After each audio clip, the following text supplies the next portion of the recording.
Hi, I'm Gil Santos. The next time someone in this age of cynicism tells you that the system has taken over and you can't fight it, and that human courage is a museum curiosity, tell them about the young men and women of Holy Family High in New Bedford. On second thought, don't tell them. They won't believe you anyway. You just had to be there to believe it. Nobody believed it from the beginning. Oh, there had been great Holy Family teams in other years that had brought Holy Family honor and respect. Coach Jack DeBriga's team had even won it all and gone on to the state tourney 2 years previously. However, everyone expected that team to win. But this 1969 team was just some guys named Walsh, Gushew, Dahlbeck, Lawless, Donahue, and Magnet. Not even average in size physically, they were eager, quick, smart, and tenacious, and even Coach DeBriga admitted the best shooting team he'd ever had. But win the Tech tourney, New England's most coveted schoolboy prize, nobody believed that. Sure, they'd win the Narragansett League probably if they could handle Case High of Swansea. Then they'd go to the Tech tourney, run into a superior board team, and go down fighting in true Blue Wave tradition. But win the Tech tourney, nobody believed that. Well, almost nobody believed it. Holy Family High principal Sister Mary Charles Francis believed it from the beginning. But then her faith stemmed from love and hope and pride in her students. And underneath his jovial wit, I think Father Justin Quinn believed. Coach DeBriga and assistant coach John Brennan sensed an indomitable spirit in these young men and felt as much pride in them as any group they'd ever had. But let's play them one at a time, they said, and see what happens. So the season began, and it went just as though it were a written script. Billy Walsh, whom everyone conceded was outstanding, dominated the league. Everybody liked this team. They were a motley, scrambling crew that captured their classmates and home crowds' fancy. Grim-jawed 5'5" John Gushew. Boyish-faced Billy Walsh, biggest man at 6'2", target of all defenses. Poker-faced sophomore Timmy Donahue, possessor of an uncanny clutch shot and unshakable cool. Jim Lawless, wiry, fearless, a clutch rebounder. Gary Dahlbeck, outlet shooter when defenses collapsed on Walsh and strong rebound scorer. And Steve Magnet, the strong sixth man. Those were the players on the biggest scholastic basketball stage of them all, the Tech tourney in the Boston Garden. The curtain opens, the Wave smashes Chelmsford as they had in 1967, 75-58, with Billy Walsh coming within 2 points of the all-time Tech tourney Class C scoring record with 39 points. Then tragedy strikes. In routine practice, Billy suffers a severe ankle sprain, spends a night in the hospital. In hushed, resigned tones, observers surmise, well, that's it, without Walsh. But taped tightly, in pain, Billy plays against Andover. It's a tough win, labored, an emotional roller coaster, but they win 66-62. The Case Cardinals, defending Class C champs, are next, eager to prove they can master Holy Family on a neutral court. The game is an uphill low scorer with the Wave coming from 9 points back to leave Case gasping for air 58-48. Then the big one. Well, it had been fun, but everyone had heard about North Andover. They had such size that the fact that they made mistakes didn't prevent them from whipping every club they had faced throughout the season and the Tech by sizable margins.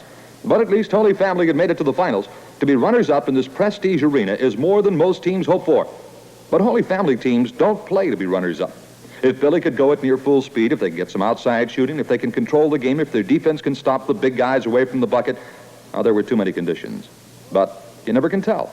When North Andover came on the floor at the Boston Garden, they were even bigger and rangier than their advanced press indicated, and they were poised and sure of themselves. Every bit the championship team they were expected to be. But the Blue Wave wasn't odd. They came on the floor briskly, efficiently, the guys who had done the job all year and the younger reserves who would push them in their jobs. Darrell Murphy, Tom Healy, Paul Healy, Ray Charette, Tony El Hillo, Paul Chevalier, Dennis Wynn, and John Goggin, all ready, but looking short of ammunition against the overwhelming talents of the Merrimack Valley champs. North Andover asserted themselves early. Suddenly, they were 8 points up. They were tough. Their game was pressure, methodical, relentless. The Wave battled back, but each time, North Andover stormed back down the court and stretched the gap. At halftime, Holy Family was still 6 points back. Throughout the third quarter, North Andover seemed to sense victory, relaxed slightly. The Wave hustled, scrapped, pressured. The gap was only 4 points. Lawless popped from the top of the key, bang, 2 points down. Suddenly, the Giants are stung. They roar back, but the blue and white pressure forces the bad shot. Dahlbeck gets the ball down the court. Timmy Donahue fires over outstretched hands. Pandemonium. The score is tied. But North Andover crashes the boards again. A shot is missed. A rebound and a foul, and they're up again by 3. Back come the blue and white. It's Donahue again with that cool stab. Lawless back to Gushew on the left in the corner of Donahue. Donahue takes a jump shot. Goal! Tim Donahue, that shot-shooting sophomore, cuts it to 1 point, 32-31, with 3 minutes to go in the ball game. Again, North Andover roars back to score. Can Lightning strike twice? The corner to Dahlbeck, outside to Donahue, to the right of the lane for a jumper. That's good! Donahue makes it 34-33, with 2 minutes to go in the ball game. Weary, ready to settle for a 1-point margin, the stunned favorites go into a jittery stall looking for a foul. They get it. Farkas steps to the line before 11,000 incredulous fans. It'll be 1-1 for George Farkas of North Andover. He's a good free throw shooter. 26 seconds left. Shot is up. No good. Rebound by Billy Walsh. Walsh clears for Holy Family to Donahue. 22 seconds left in the ball game.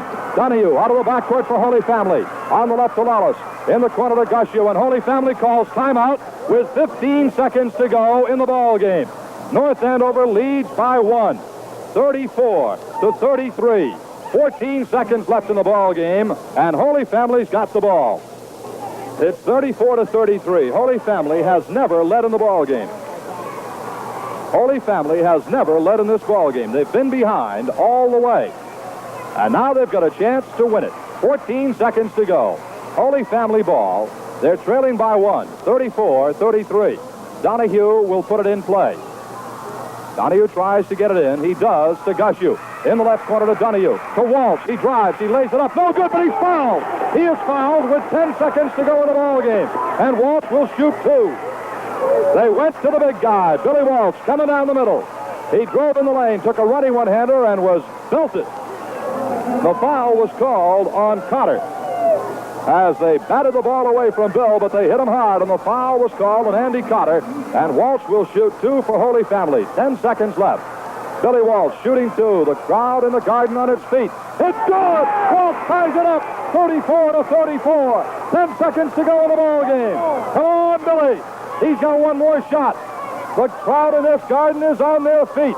The second shot is up. It's good! Holy Family leads 45-34 with 10 seconds to go in the ball game.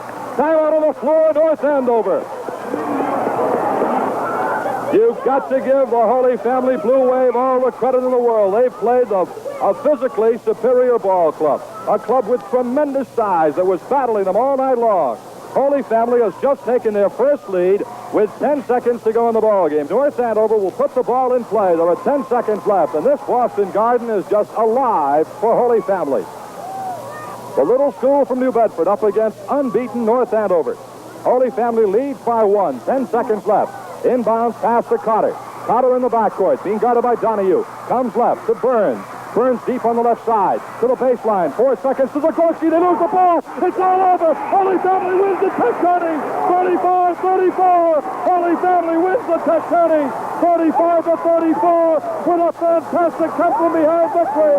They're mobbing them out there. A tremendous win for Holy Family. 35-34. How about that? Unbelievable. You had to be there to believe it. And we were there.